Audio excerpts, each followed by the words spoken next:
Foogiano, the Atlanta-based rapper whose real name is Kwame Brown, is represented by Gucci Mane. Take a look. This is a booking photo just in. U.S. Marshals now say they tracked down the 27-year-old in Memphis last week. They tell us they had been trying to find him for 3 months after he apparently melted off his court-ordered ankle monitor, and they tried to track him down there. Fugio just stepped out after 5 long years behind federal walls, and somehow he is still locked into a deal with Gucci Mane.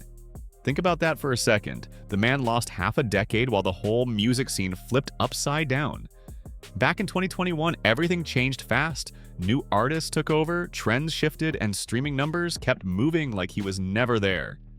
While he was gone, collabs that could have boosted his name never happened. Big moments passed him by, and the spotlight moved on to the next wave. That is 5 years of lost momentum, 5 years of missed growth, and a serious bag left on the table. And now here we are in April 2026 with Kwame Khalil Brown, known as Fugio, walking out and right back into the same contract he signed in March 2020, like no time passed at all. That is not just random luck, and it is not some deep loyalty story either. Popular rapper arrested. He's accused of shooting a security guard at a South Florida gentleman's club and will remain behind bars. A judge denied bond for 21-year-old Lontrell Williams, known as Pooh Shiesty. Police say he was performing at King of Diamonds in Miami over Memorial Day weekend. That is a perfect example of how record label deals are built to last longer than the artist's freedom, longer than the hype, sometimes even longer than the career itself. Even the most street-smart artists can get caught in paperwork that does not let go. Gucci Mane reportedly gave Fugio $1 million deal. And yeah, that sounds huge at first glance. It sounds like a life-changing moment. But in the music business, $1 million is never just a clean million. That money comes with pressure, expectations, and fine print that hits hard. It has to be paid back through recoupment before the artist even sees real profit, and that changes everything. That $1 million deal does not just hand over cash, it hands over control. It gives Gucci Mane rights to the music, the name, the brand, and even the timeline of when an artist can move on. It does not matter if the artist is in the studio grinding or locked away in a federal facility in Tennessee, the contract keeps ticking like nothing changed. Now look at the bigger picture, because this is where it gets wild. Fugio is basically the last man standing at 1,017 records. Pooh Shiesty is in federal custody, reportedly facing life after claims he robbed Gucci Mane at gunpoint in a Dallas studio just to escape his deal. Big Scar is gone, Enchanting is gone, Hot Boy West is serving 15 years, and the rest of the 1,017 roster was officially released back in October 2024. Only 2 names were left tied to that label: PTY and Fugio. Now one of them is dealing with serious federal charges, and the other just walked out of prison and straight back into the same contract. That is not just a coincidence, that is strategy playing out in real time. Take a step back and really think about what Gucci Mane managed to do here, all within the law, all behind the scenes, while most people were distracted by surface-level drama. This situation is bigger than headlines. It is about how deals are structured and how they hold power long after the spotlight fades. Fugio, born Kwame Khalil Brown on July 4, 1993, comes from Greensboro, Georgia, not Atlanta or Memphis or any major rap hub. That is a small town in Greene County where the path to success is tight and the odds are stacked high against you. He grew up on the sound of T.I., Lil Wayne, and Gucci Mane himself, the same person who would later become his label boss. At home, it was his mother, 3 brothers, and 1 sister, a full house with real pressure. By his teenage years, he was already in and out of juvenile detention centers, setting the tone for a rough road ahead. By 2013, Fugio was hit with burglary and robbery charges and ended up serving 3 years behind bars. He did his time, came home, and tried to flip his life toward music.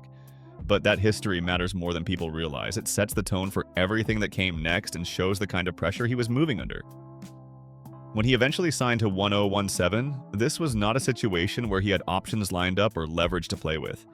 He was not some industry favorite picking between offers. He was a young rapper from a small town with a record, chasing a shot. And the wild part is, the same artist he grew up listening to ended up being the one putting a contract in front of him. That creates a serious imbalance right from the start. Before any deal was signed, before any money hit, the power was already leaning heavy on one side, and that kind of setup can shape everything that follows in a major way. By 2019, Foogiano started getting real attention through street buzz and word spreading fast. His track Molly started gaining traction, and it was not small noise either. By 2020, the remix dropped, featuring DaBaby, who was one of the hottest names in the game at that time. That remix pulled in around 5 million streams worldwide, and the video was stacking over 1 million views every single week. Foogiano was clearly on the rise, no question about it. Big labels started circling, including Atlantic Records, one of the biggest players in the industry. But Foogiano kept it real in an interview, saying, "I walked out the door at Atlantic, and WAP called whenever he talks, I'm all ears. He got through struggle to get here." That line says everything about where his mindset was at during that moment. I've learned so much from him. That one line says everything about how this deal was built. This was never about leverage or sharp negotiation. It came from admiration, from looking up to someone and feeling like their approval means you finally made it. Coming from Greensboro, Georgia, with limited options and a record already attached to your name, getting a call from Gucci Mane right after walking out of a meeting with Atlantic Records does not feel normal. It feels bigger than business, like everything just got stamped in your favor. That kind of moment can cloud judgment fast and lock in decisions that stick for years. Then March 2020 hits and Foogiano signs to 1017 Records for a reported $1 million. That is when the real clock starts ticking, and this is where people get it twisted. That $1 million deal sounds flashy, but the reality behind it is a lot more calculated. In the music world, that money is not a gift sitting in your account waiting to be spent freely. It is an advance, which is basically a loan that has to be paid back before anything else comes in. Every stream, every sale, every dollar tied to the label goes toward clearing that balance first, before the artist sees real profit. And it does not stop there, because deals like this usually go even deeper. A lot of them are structured as 360 deals, which means the label gets a cut from almost everything connected to the artist. We are talking music revenue, live shows, merch, brand deals, YouTube income. All of it gets tapped into. So that one signature in 2020 did more than just secure a deal. It locked in a system where the label stays paid from multiple angles while the artist keeps working to catch up. Sync, licensing, brand deals, everything gets pulled into the same net. The label does not just sit back and collect from albums, it becomes a full partner in every lane of the artist's career. That is where things start to get heavy in real terms. So when Foogiano signed that $1 million deal, it was not just a straight payout sitting in his pocket. That money gets distributed across recording sessions, marketing pushes, music videos, promotional runs, and distribution costs. It gets spent fast, and it gets spent strategically. Every dollar used to push tracks like Molly, every dollar behind that DaBaby remix video, every campaign from Atlantic and 1017 to build his name, all of it stacks onto the same tab. And that tab does not disappear. It gets added right back onto the advance balance. That means everything has to be recouped. Every expense gets pulled out of Foogiano's share before he sees any real income. So even with momentum building, the financial pressure is already sitting underneath the surface. His debut album, Gutta Baby, dropped in November 2020 and hit #1 on Billboard's Heatseekers albums chart. That is a real win, no question, but Heatseekers is designed for newer artists still breaking into the mainstream. It shows promise, not dominance. So while the attention was growing, the numbers still were not enough to make a serious dent in a $1 million recoupment balance, especially when marketing and production costs are all included on top. He was still early in the climb, still building traction, when December 2020 hit. Just weeks after the album release, Foogiano was stopped by police in Georgia. Reports say officers found a firearm and cash in his possession, and at that time he was already on probation from his earlier burglary and robbery conviction. For someone already on probation, that new firearm charge was not just another legal headache. It was a direct threat to everything he was building. He got arrested, charged as a convicted felon in possession of a firearm, and later released on a $50,000 bond with strict conditions attached. Those conditions were tight: ankle monitor on his leg, and he was required to stay inside the state of Georgia at all times. But that is where things took a sharp turn. He burned off the ankle monitor. People like to frame that moment as pure recklessness or panic, and maybe some of that is true, but there is more underneath it. This was someone who'd been cycling through the system since his teenage years. Someone who had just started seeing real momentum in music, and someone who could literally feel everything tightening around him. So under that pressure, he made a move and fled. He ended up on the run for about 3 months before federal agents tracked him down in Memphis, Tennessee in March 2021. By May 2021, the outcome hit hard. Foogiano was sentenced to 5 years in federal prison. 5 years, not for a violent act in that moment, but for violating conditions by removing the ankle monitor and running while already on supervision. At the time, Lavo Sanders, also known as Bowman, publicly claimed on social media that Foogiano was innocent and that the gun charge was allegedly taken by someone else. He also argued that Greene County had handed down an unjust sentence, adding more fuel to an already heated situation. Whether that narrative was fully accurate or not, the courts made one thing clear: they were not changing course on the sentence. 5 years was 5 years, and here is what most people completely missed at the time. The contract did not move an inch. It did not pause, it did not reset, and it did not disappear just because Foogiano went to prison. Gucci Mane did not release him, and the label deal stayed fully active like nothing had shifted. Every track already recorded was still locked under the label's ownership. The advance still had to be paid back in full before Foogiano could ever see real profit. That is how the structure works, and it does not bend just because life falls apart on the artist's side. A criminal conviction does not cancel a record deal, and it definitely does not give the artist a clean exit without financial consequences. So while Foogiano entered federal prison, the contract stayed alive on paper, and the rights stayed exactly where they were, under Gucci Mane's control. Now zoom out to what was happening at 1017 during those same years, because it was pure chaos. Pooh Shiesty, the label's biggest breakout at the time with Back in Blood, which peaked at number 13 on the Billboard Hot 100 and went multi-platinum, got arrested in June 2021, tied to a strip club shooting. That situation later expanded into a federal case involving a 2020 shooting in Bay Harbor Islands, Florida. By January 2022, he pled guilty to federal conspiracy charges and was sentenced to 5 years in prison. Just like that, one of the label's biggest money engines was gone. And then there was Big Scar, another rising voice out of 1017, who had been building real momentum in the scene. In December 2022, at just 22 years old, he died from a drug overdose, cutting another promising career brutally short. The label was losing artists fast, and the pressure around it all was stacking in real time. His passing hit differently on every level imaginable. Personally for those close to him, and professionally for the label that had been counting on his momentum to grow. That loss was not just emotional, it also hit the business side hard in a way that cannot be ignored. Then came Enchanting, 1017's breakout female voice, who tragically passed away in early 2023 due to a drug overdose at just 26 years old. Another rising name gone too soon, cutting short a career that still had room to grow and evolve. Hot Boy Wes, another artist tied to the 1017 wave since July 2021, ended up sentenced to 15 years in prison on assault charges involving the mothers of his children. One by one, the roster that once looked like a powerful new generation started falling apart in real time. This was the same roster Gucci Mane had introduced with huge energy back in 2020, full of promise and industry attention. But instead of growth, what followed was collapse. Artists passing away, artists getting locked up, and artists fading out of the industry entirely.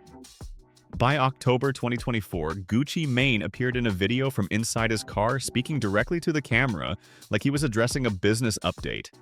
In that moment, he announced that he was officially releasing almost every artist from his label. And the way he said it mattered just as much as what he said. His exact words were, I'm looking at my profit and loss statement, and me being a businessman, I think that I'm going to have to release almost all of my artists except for T.I. and Foogiano. This is a decision I didn't want to make. I thought about it. I could keep all of them under the contract, but I said, hey, fuck it, let's just make the unselfish decision and let them take their talents elsewhere.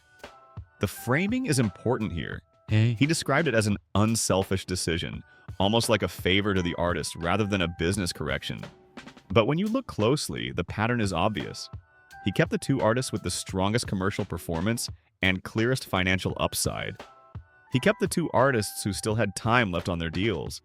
He kept the ones whose music was still pulling in the strongest catalog value and keeping numbers alive.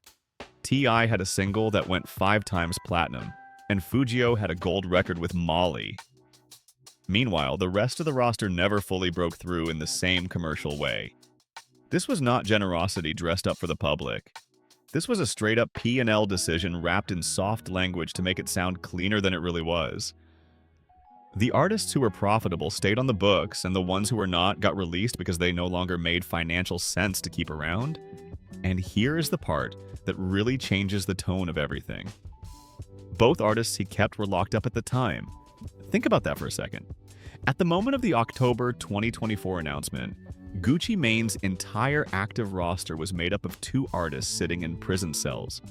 Pooh Shiesty was still serving out the remainder of his 5-year sentence, and Foogiano was doing the same. Neither of them could negotiate, push back, or bring in legal pressure in real time.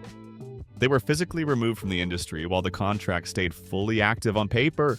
That means Gucci Mane maintained control over their masters, their future releases, and their artist branding without any immediate obligation to deliver new output while they were incarcerated. That is not random timing. That is structural leverage built into how these deals operate. And before circling back to Foogiano's situation in detail, there is another key moment that needs attention.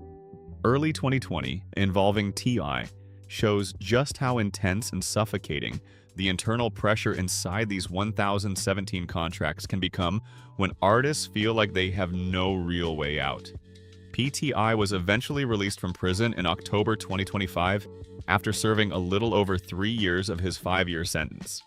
And almost immediately after stepping back into the world, he dropped FDO, a track that shot straight to the top of Billboard's Hot R&B/Hip-Hop Songs chart and the Hot Rap Songs chart. That release proved he still had it. Still had the audience, still had the momentum, still had the kind of reach that could rebuild a career at a high level fast. But even with all of that energy coming back, he was still tied to the 1017 contract, and according to federal prosecutors, Shiesty was deeply unhappy with the terms of that recording deal. At some point in late 2025 or early 2026, he allegedly went directly to Gucci Mane asking to be released from the contract. Prosecutors claim Gucci Mane said no, and what follows is where the situation spirals into something much darker. Something that reads either as a story of desperation under pressure or a case of extreme criminal escalation, depending on perspective, and ultimately something courts will have to sort out. Federal allegations state that on January 10, 2026, Shiesty arranged what Gucci Mane believed was a routine business meeting at a recording studio in Dallas, Texas. Gucci Mane and 2 associates, described as music industry professionals, traveled in for what they thought was standard label business. But according to prosecutors, the moment they entered the studio, the situation shifted violently. 9 individuals allegedly moved in, including P.T.Y., his father William Sr., and rapper Big 30, in what the U.S. attorney described as a coordinated armed takeover. Shiesty is alleged to have produced an AK-style firearm during the incident. 1 person was reportedly choked until nearly unconscious. And the studio exit was the victims were allegedly stripped of Rolex watches, jewelry, cash, and other personal belongings, including a wedding ring.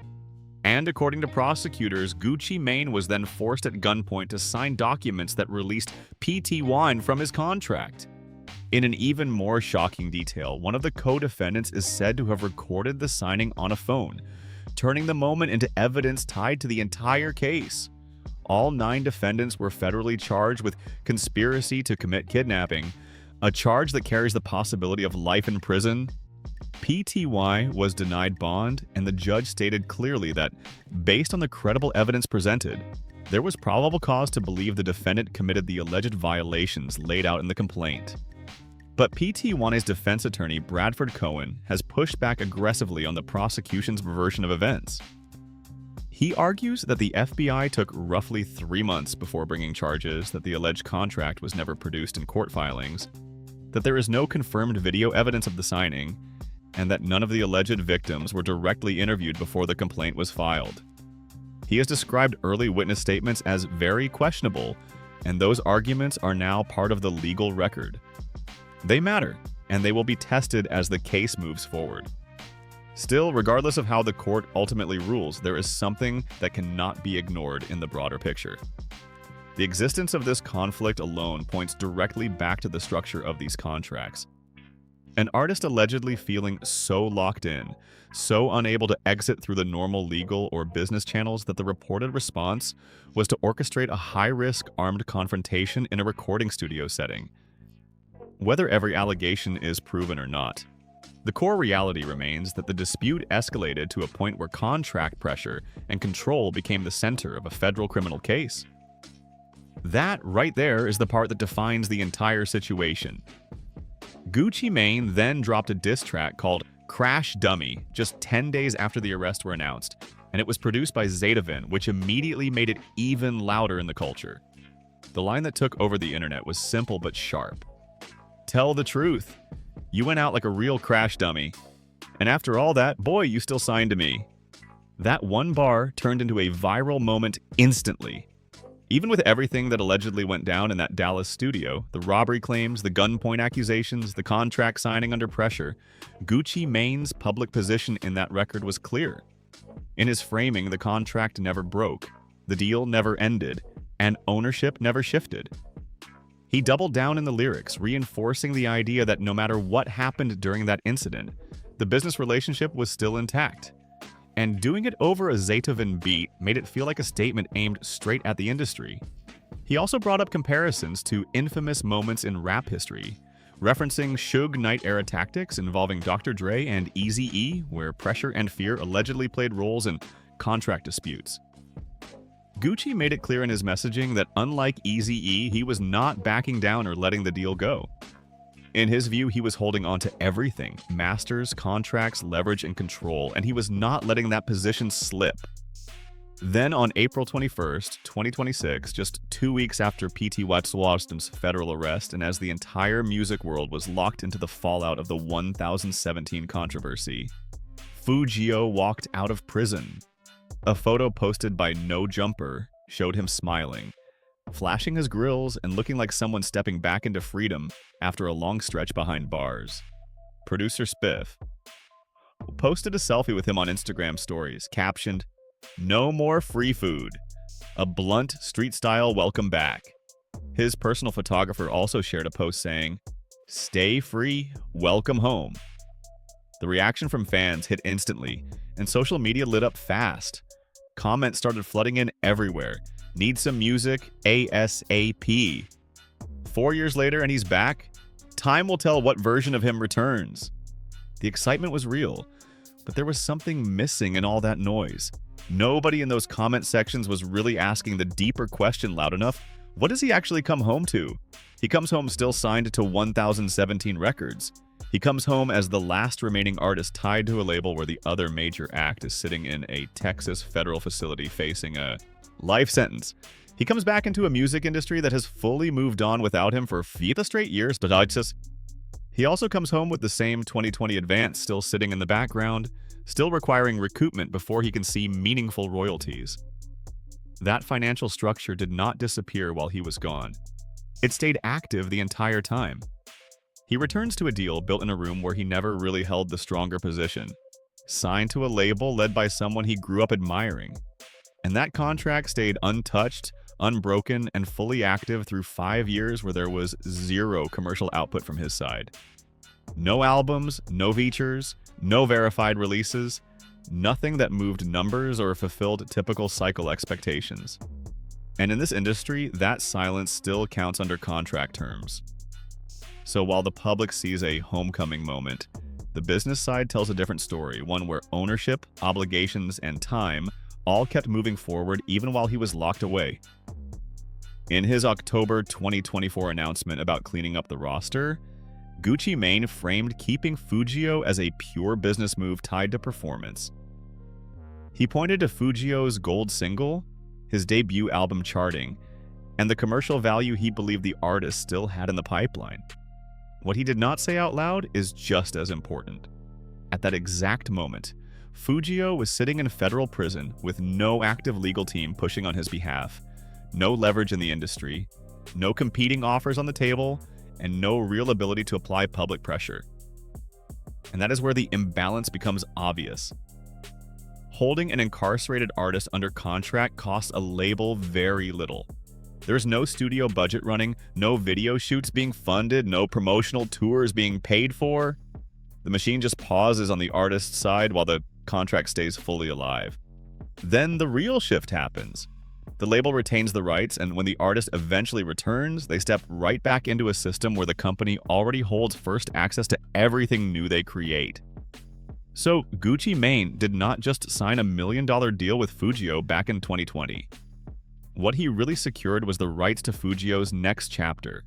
The comeback, the redemption story, the moment the public has been waiting for. And that value was essentially locked in years earlier, paid for through an advance that ultimately comes out of the artist's own future earnings. That is the core strategy at play here, and it is not unique to the situation. Looking back at 1017 records as a whole, you can see a pattern forming, where there is often a gap between what artists believe they are signing and what the contract actually allows. Take Asian Doll, for example, one of the earlier female artists connected to 1017. She has described signing with the label under what felt like family energy and close personal trust with Gucci Mane and his inner circle. 2 years later, she was publicly asking for her release again. And in January 2020, she announced she had formally requested it from Gucci Mane. According to her, he agreed, and she described herself as an independent artist moving forward. But what she did not break down in detail was everything that actually sits behind that kind of exit.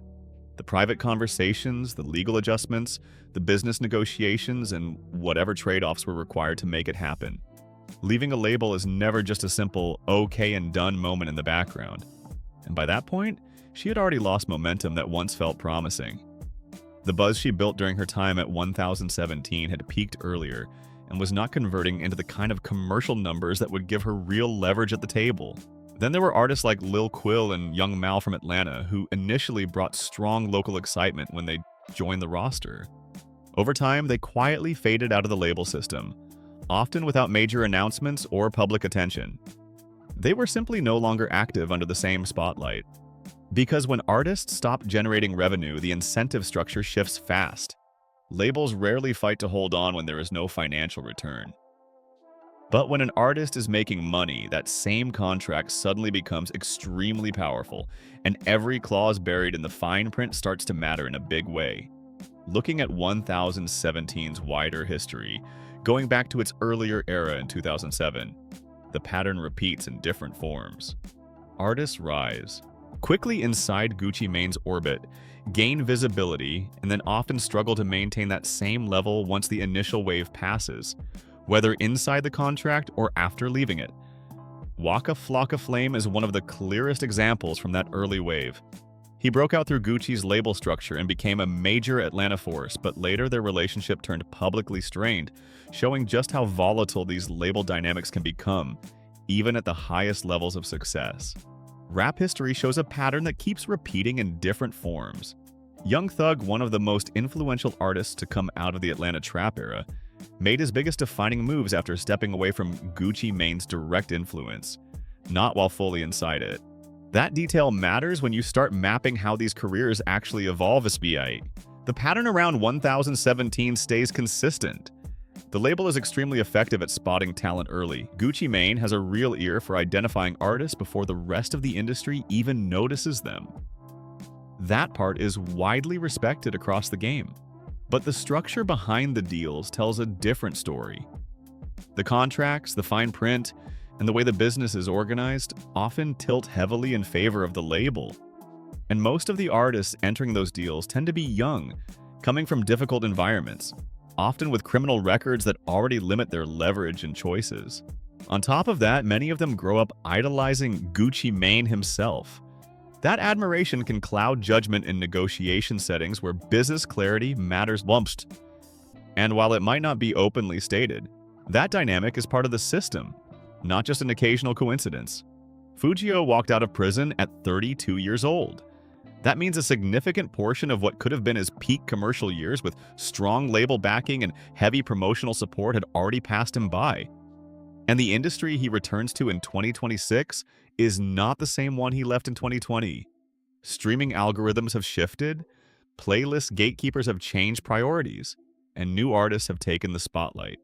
Some of his peers from that earlier wave have either surpassed him commercially or disappeared from the mainstream entirely. Still, he remains in the conversation.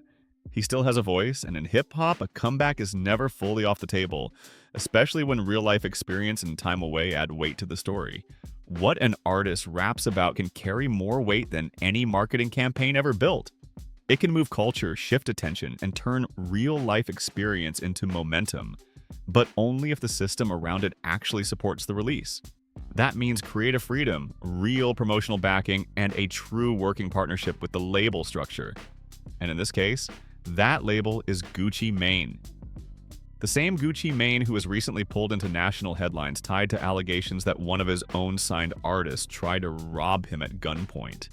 And in the middle of that chaos, he fired back publicly on record, making it clear that the artist in question was still under contract, that the agreement was still active, and that business terms were not changing regardless of what had happened.